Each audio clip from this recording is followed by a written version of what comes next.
Baik, kita kembali di Malaysia dalam hamparan ilmu sebenarnya hari ini. Kita bertuah dapat bersama insya-Allah nanti untuk mengupas tentang rahmah Rasulullah sallallahu alaihi wasallam kepada umat. Dan kita tahu bahawa kelahiran Nabi Muhammad sallallahu alaihi wasallam itu sendiri sebenarnya adalah rahmah yang paling besar sebenarnya yang telah diberikan oleh Allah SWT.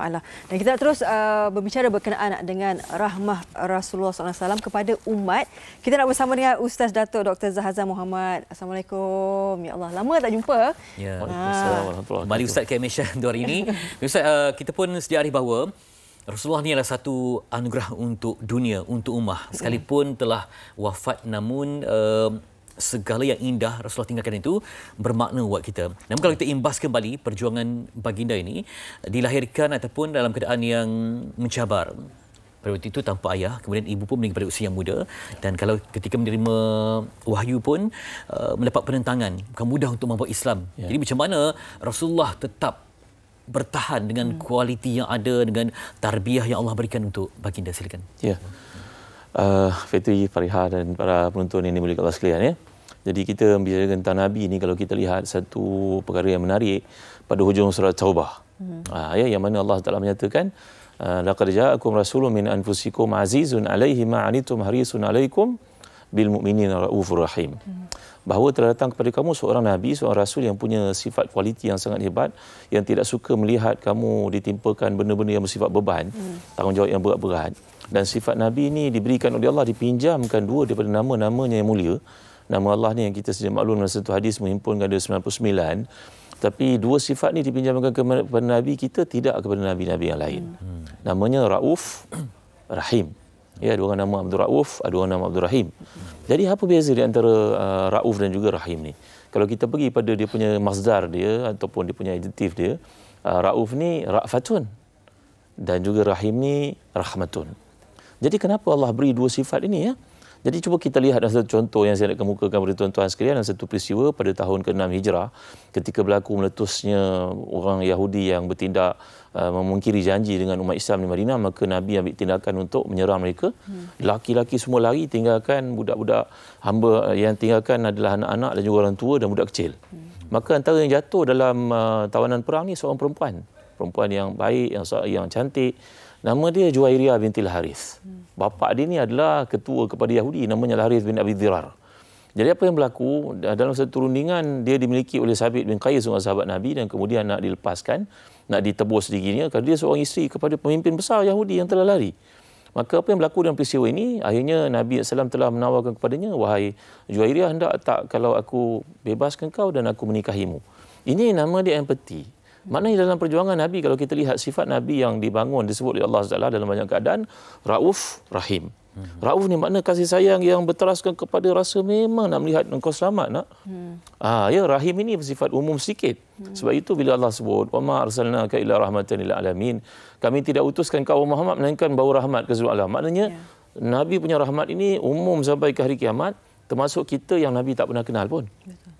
Tetapi kalau jumpa dengan orang yang tertentu, macam dalam kes tadi, Nabi melihat ini satu potensi dakwah yang besar, Yahudi itu bangsa yang bijak, boleh menyumbang kepada Islam, maka Nabi berkahwin dengan Juwairiyah ini. Dan semua sahabat yang pada masa itu telah pun menawan orang Yahudi ini yang menjadi hamba mereka semua rasa segan. Kalau kita berhambakan orang ni mungkin sepupu kepada Juwairiyah, isteri Nabi. Mungkin makcik kepada dia. Mungkin anak saudara kepada dia. Maka pada hari itu, dalam masa kurang 24 jam, kata Imam Ibn Katsir dalam Bidayah wa Nihayah, berlaku pembebasan kepada semua hamba-hamba yang berlaku, yang mana membebaskan hamba ni satu benda yang hampir-hampir mustahil bagi orang Arab. Jadi kita nampak kat sini, tuan-tuan dan puan, kita bercerita tentang satu kualiti yang perlu ada dalam diri kita. Yang bila kita belajar tentang Nabi SAW ni, kita hendaklah modulkan dia dan modelkan dia. Jangan jadi setakat dikurung oleh buku, dibaca, dibangga-banggakan, tapi tak diamalkan. Ya, jadi ini perkara yang penting. Itu sebab Islam mengambil berat bab adab, bab akhlak. Kerana empati, simpati, ihsan ni satu perbicaraan dalam kerangka adab sebenarnya. Okey. Bila kita bercakap berkenaan dengan rahmah ni, dan kita tahu hari ini kita tengok tema Maulid Rasul kan, perpaduan. Teras kepada Malaysia Madani. Perpaduan tu, Ustaz, bagaimana ciri-ciri rahmah ni sebenarnya boleh membentuk dan membantu kita sebenarnya membina perpaduan yang lebih bagus dalam kita hidup hari ini. Tapi kita mengambil iktibar dan melihat bagaimana insan teragung Nabi Muhammad SAW itu sebagai uswah kita, sebagai contoh teladan kita. Itu sebab dalam hidup ni tuan-tuan dan puan dimulakan sekalian ni, para penonton, kita kena bangunkan apa yang dinamakan sebagai ilmu dengan amal. Ya, kata Imam Al-Ghazali ketika membahaskan perkara ini dalam kitab beliau yang ajaib itu, Ihya Ulumuddin, betapa pentingnya umat ini dididik dengan ilmu dan kemudian diajak untuk beramal. Ya, jangan diabaikan dua perkara ini, diambil berat perkara semikian. Alhamdulillah tadi kita dapat lihat anak-anak kita yang peringkat antarabangsa yang sangat beradab, berilmu, kan? Jadi dalam konteks sekarang kita nak didik masyarakat ni kena ambil berat, kok mana pun mesti kita ambil berat sebab ilmu. Dan ilmu ni dipelajari. Ya, bukannya mungkin diambil daripada media sosial yang kadang-kadang ada ya apa yang kita panggil sebagai penyimpangan, tak tepat dan unsur-unsur percampuran dengan fitnah, benda-benda yang tak betul dan sebagainya. Itu sebab saya mengajaklah tuan-tuan perempuan, kita ni kena ada masa untuk membaca tau. Membaca, menghayati beberapa orang di kalangan kita yang cerita tentang Nabi dan buat perkaitan dalam kehidupan kita pada ini, yang memiliki satu kitab sirah kat rumah. Dan ajak anak isteri untuk baca sama-sama. Mari kita amal sama-sama. Ya, kita tak mampu nak buat besar, tapi kita pergi ke masjid, bermula dengan mungkin kita bersihkan tak cicak. Mungkin kita melihat siapa yang licin di tandas itu untuk digantikan. Itu orang pijak, jatuh dan sebagainya. Kita pergi, mungkin kita mandi anda di sungai, piknik dan sebagainya. Jaga jangan buang sampah merata-rata. Kalau sampah ditinggalkan, contohlah kan, benda yang kecil. Nanti tikus datang, berlaku kecil tikus, orang mati dan sebagainya. Jadi perkara-perkara semikian itu hendaklah dibaca, diamalkan, diajar, ditekankan, dipuji dan apa sahaja benda yang membawa kepada perpaduan ni, hendaklah kita usahakan saja upaya. Ustaz, kalau kita nak membentuk rahmah ni, saya percaya bahawa Rasulullah menjadikan rumah baginda sendiri sebagai permulaan yang baik.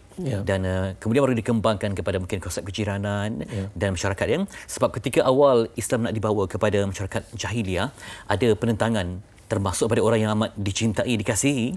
Jadi macam mana untuk meraih keberbezaan tu sedangkan ada ikatan keluarga. Tadi kita lihat kalau kerana masuk je politik dalam keluarga pun habis pecah belah dalam WhatsApp semua maki hamun semua. Susah untuk menerima perbezaan itu. Jadi rahmah susah nak masuk ke dalam jiwa yang ada memberontakkan macam ni. Nama Allah ni yang kita tahu ada 99, sebenarnya lebih daripada itu. Tapi kenapa waktu pagi kita keluar, kita hanya mengucapkan Bismillahirrahmanirrahim. Kan kenapa kita tak sebut Bismillahirrahmanirrahim Hakim, Bismillahirrahmanirrahim Muntaqim, Bismillahirrahmanirrahim Hakim. Kenapa tak sebut perkataan seperti itu ya? Yang disunahkan kita dalam hadis mengatakan siapa yang tidak mulakan kerjanya dengan basmalah, maka amalan itu aqta ataupun ajzam ataupun abtar, tak ada kebaikan padanya. Kata Imam Mutawalli Sya'rawi, ini kata-kata ni ambil tuan-tuan ya. Saya keluar setiap pagi, sama ada suami ke isteri ke pemimpin ke CEO ke apa benda, kita keluar kita pinjam nama Allah ni untuk kita bawa dalam kehidupan. Maknanya kalau kita berada kat traffic light contohnya, kita bukan takut kena hukuman compound dan sebagainya, itu satu perkara. Yang lebih penting lagi, kan aku potong traffic light ni, aku langgar orang naik motor, dia tengah hantar barang ke rumah, kesian anak tunggu kat rumah. Jadi kita pinjam siwa rahmat Allah itu. Kita berada di dalam, sebagai contohnya di front desk, di mana-mana, tanggungjawab kita mengangkat telefon. Aku kena angkat telefon kerana mungkin ada panggilan penting untuk orang nak meluahkan perasaannya ke ataupun nak dapat satu bantuan ke. Jadi kita kena meminjam, Allah suruh pinjam dua je sifat aku setiap hari, Rahman dengan Rahim. Jadi bila kita bangunkan perkara seperti itu, kata Imam Mutawalli Sya'rawi dalam hidup kita, kita akan jadi, kalau kita seorang rakyat yang ada sifat sedemikian, jadi pemimpin ada sifat sedemikian, dan kita jadi seorang peniaga, kita juga mempunyai simpati dan empati ni. Banyak orang pada hari ini dia ada simpati tapi dia tak ada empati. Ya, mana dia melihat satu kemalangan, tengok Allah kesian orang tu tak ada buat apa-apa. Rakam dulu. Rakam dulu dan sebagainya. Yang amat malang sekali. Yang sebenarnya bila kita lihat sifat-sifat Nabi SAW ini, setiap detik saat hidup Nabi itu penyelesaian kepada masalah umat. Ya, kita dapat lihat contoh yang sangat banyak. Sampai akhir sekali sebelum Nabi wafat, apa tuan-tuan punya, tahu tak doa Nabi kita SAW tuan-tuan? Yang kita sebut umati itu bukan ketika Nabi nak wafat ya, tu sebelum tu lagi. Yang Nabi sebut, ya Allah ya Tuhanku, seandainya ada perkara yang aku buat pada seorang daripada umat aku dan dia tidak puas hati terhadap tindakan aku kepadanya, mungkin kekasaran, jadikan dia rahmat untuknya wahai Tuhan. Bayangkan kata-kata Nabi kita SAW. Ya, kalau kita baca kisah-kisah Nabi ni, benda yang pelik, yang sangat-sangat pelik. Contohnya Nabi yang kita tahu ditimpa penyakit, Nabi Ayub alaihissalam. Ketika beliau baginda ditimpa penyakit itu, maka antara doanya kepada Allah, ya Allah, anni masani yadhurru wa anta arhamur rahimin. Tengok adab kan? Ya Allah, sungguhnya aku disentuh oleh sedikit masalah, sedangkan kau ini maha pengasih lagi pengasih. Tengok adab Nabi-Nabi dengan Tuhannya, perkataan yang digunakan. Padahal berapa lama sakit itu seperti yang sampai kepada kita. Ya, dalam tafsir-tafsir, contohnya tafsir Ibn Katsir, tafsir Tabari menceritakan bahawa Nabi yang mulia ni, Nabi Ayub, Dia akhirnya dia bila isinya bertanya, abang ni Nabi kan, kenapa tak minta pada Allah? Kan doa abang mustajab. Maka kata Nabi Ayub kepada Tuhannya dalam doanya, ya Allah ya Tuhanku, aku tak pernah melihat ada dua manusia yang bergaduh. Seorang bersumpah dengan namamu, dan bila orang bergaduh ni tentulah ada satu yang betul, satu yang salah. Yang salah tu dia mempertahankan juga kesalahannya. Jadi ya Allah, aku tak pernah lihat umat aku dalam keadaan seperti itu, melainkan aku mengkafarahkan sumpahnya, kerana aku takut hukuman kau kena padanya. Apa kafarah sumpah? Sama ada kita puasa 3 hari, kita bagi makan pada 10 orang, kita bagi pakaian pada 10 orang. Kafarah itu mana Allah menyatakan pakaikan, beri mereka pakaian, mereka makanan, ataupun berpuasa 3 hari, salati ayam. Aku buat tu semua ya Allah demi untuk menyelamatkan mereka. Tengok sayangnya kepada umat. Kita baca kisah-kisah Nabi, memang tidak lekang daripada sifat-sifat sedemikian yang menunjukkan pentingnya untuk kita memodulkan dan memodelkan kehidupan itu berdasarkan sikap-sikap seperti ini. Okay, kita tahu asas terpenting dalam kepribadian dan kepimpinan Rasulullah tu ada sifat rahmah tu. Ya. Okey. Sebab kita tahu dia sebagai pemimpin, walaupun baginda dikasari apa semua, tapi baginda tidak pernah membalas dengan kasar. Ya. Tapi dibalas dengan kelembutan. Betul. Dan benda itu juga telah mencairkan hati pihak Quraisy kan, Ya. berkenaan dengan itu. Tapi kita nak tengok hari ini kan, macam kita sepatutnya mencontohi apa yang telah dibuat oleh baginda, tetapi sekarang ni kita ada satu sifat yang macam kita bukan nabi. Ya. Dan kalau orang tu mengkasari kita, kita akan 3 kali ganda akan balas benda tu. Ya. Jadi bagaimana sebenarnya Ustaz? Bukan kita nak mendidik hati tu. Ya, itu sebabnya kalau kita lihat perkara ini lebih sifat hati ya. Hati itu simpan lama. Kadang timbul dalam hati. Kau siap kau bila tiba waktu nanti kita pun meletup macam gunung berapi ya. Itu sebab sebenarnya antara perkara yang penting dalam hidup ni, satu doa yang Nabi anjurkan kita baca selalu. Allahumma tahhir qalbi min nifaq wa amali min riya wa lisani min al-kazib wa aini min al-khiyana fa innaka ta'lamu kha'inatal a'yun wa ma tukhfi sudur. Ya Allah, sungguhnya engkau ni bersihkanlah. Allahumma tahhir qalbi min nifaq, bersihkan hati aku daripada nifaq, hipokrit. Ya, kemudian wa amali min riya, kerja aku daripada riya. Ya, kalau kita baca kisah ulama terdahulu, contohnya seorang ulama terkemuka namanya Al-Habib ya, Ali Zainal Abidin, ini keturunan Zainal Ali yang sangat hebat. Beliau ni bila beliau wafat, barulah penduduk di Madinah perasan bahawanya makanan yang dihantar ke rumah mereka saban malam, mereka tak tahu siapa penghantarnya. Tetapi bila beliau wafat, barulah mereka tahu. Sebenarnya inilah cucu Nabi yang pergi hantar makanan itu, memikul sendiri di belakangnya sampai kesan-kesan itu ada ketika dibasuh, dimandikan jenazahnya. Jadi kita doa kepada Allah, ya Allah bersihkan hati aku daripada nifak, amalan aku daripada riak, lisan aku daripada cakap yang bohong, dan juga mata aku daripada melihat benda-benda yang haram. Kerana Engkau lah yang Maha mengetahui, wahai Tuhan. Jadi ini antara perkara yang penting. Nombor 2, tuan-tuan, kita ni kena cari teman yang betul.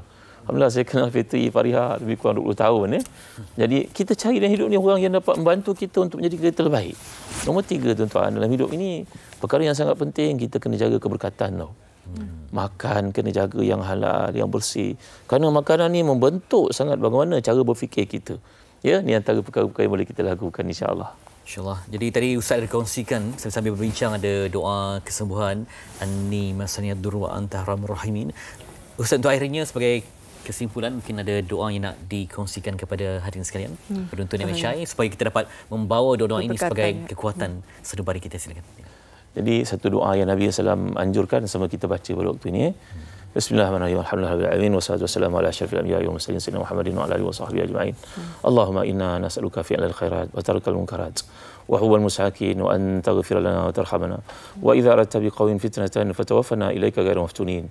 Allahumma inna nas'aluka hubbaka wa hubba man yuhibbuk wa hubba amalin yuqarribuna ila hubbik.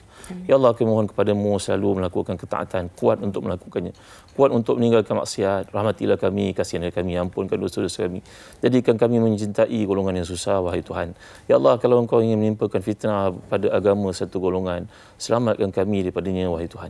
Rabbana atina fid dunya hasanah wa fil akhirati hasanah wa qina adzabannar. Wa sallallahu ala sayyidina Muhammadin wa ala alihi wa sahbihi wa sallam.